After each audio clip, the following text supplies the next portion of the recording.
Samuel Arandéan Narisson, je suis BIM concepteur dans une agence d'architecture. Je suis dessinateur, projeteur spécialisé dans les projets en BIM dans la construction. Je travaille dans la modélisation, dans la coordination et dans le management de projets en BIM selon les projets. J'interviens avec la société Gestobat sur la construction d'un bâtiment tertiaire sur le technicien des Ardoines pour le compte de la SNCF Voyageurs. Gestobat, ce sont des experts du processus BIM et ils ont pour objectif d'amener l'utilisation du numérique dans la construction.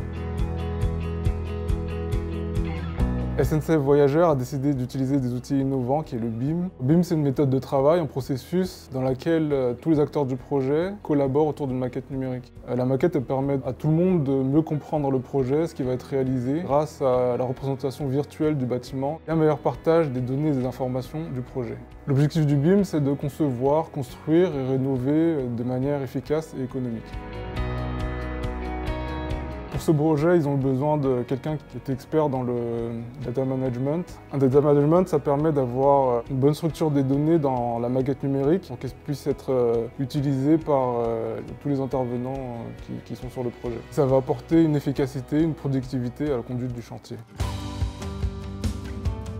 Pour créer le data management, le projet s'est déroulé en plusieurs étapes. Premièrement, il fallait structurer et initialiser les données sources. J'ai récupéré une maquette numérique qui a été produite par les architectes et je vérifie que toutes les données soient bien présentes dans la maquette et qu'elles soient bien fiables. Si je trouve des erreurs, j'indique au bureau d'études, aux architectes, les mises à jour qu'ils doivent effectuer dans la maquette numérique. Et le BIM management, c'est dire à chaque équipe ce qui ne va pas dans leur maquette, leur dire ce qu'il faut corriger pour que la maquette elle reste de bonne qualité. Pour la coordination, c'est récupérer les maquettes numériques produites par les différents bureaux d'études pour faire des modifications et apporter les données manquantes que Gestobat avait besoin pour pouvoir faire le data management. Je collabore avec toute l'équipe du projet. C'est un métier très humain qui ne peut fonctionner qu'avec de la collaboration. Deuxièmement, il fallait mapper les données qui sont dans la maquette numérique pour les faire correspondre avec les données réelles. Il y a un système de classification qui permet d'affecter des codes aux éléments de la maquette et qui permet d'extraire un bordereau d'ouvrage. À partir de ce bordereau d'ouvrage,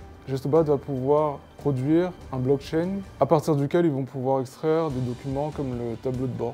Le tableau de bord permet d'avoir une vision du projet au plus proche de la réalité. La qualité de la donnée est très essentielle dans mon métier parce que si les données ne sont pas bien renseignées dès le début, elles sont manquantes pour les acteurs comme les économistes de la construction ou ceux qui auront besoin de ces informations-là pour pouvoir bien exploiter le bâtiment.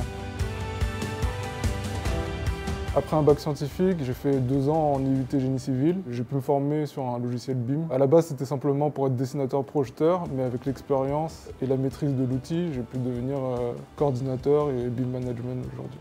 Ce qui est intéressant dans le BIM, c'est que c'est un domaine innovant et les entreprises ont besoin de ça pour travailler efficacement. C'est un métier qui a aussi du sens parce qu'on minimise les impacts environnementaux sur la construction. Et d'ailleurs, dans ce projet, mon travail a permis de créer un document pour obtenir une certification environnementale. Je suis heureux dans mon métier et je préconise aux jeunes de venir travailler dans le BIM. C'est un domaine passionnant où il y aura de l'emploi. C'est l'avenir.